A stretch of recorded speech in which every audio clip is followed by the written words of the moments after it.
I'm Kara Murphy, and this is Money with Murphy. Let's talk about Russia.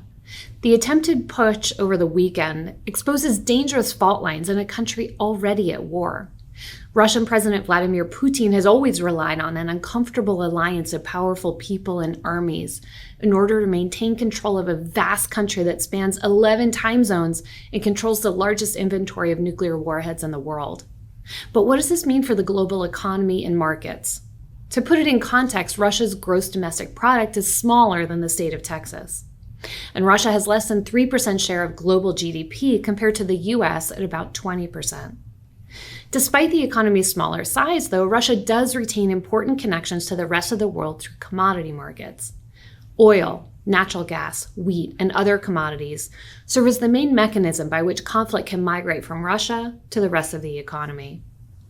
For instance, after Russia invaded Ukraine in February of last year, NATO allies announced limits on Russian oil sales, and the price of Brent crude oil shot up by almost 40% within just 2 weeks.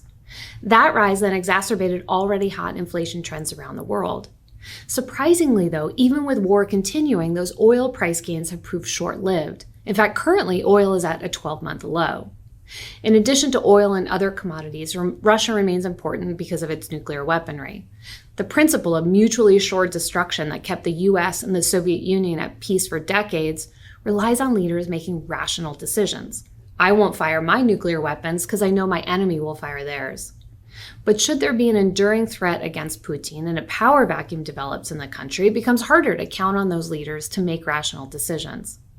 That said, while risks of significant additional turmoil in Russia are higher, it's important to keep in mind that they're still not highly likely.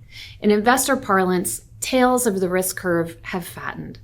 What's more, US stocks can shrug off geopolitical risk. In fact, a year and a half ago, the market remained fairly well insulated from the war, focusing instead on impacts of lingering inflation and the Federal Reserve's rate tightening. Today, the bigger risks for the stock market are the market's own dynamics.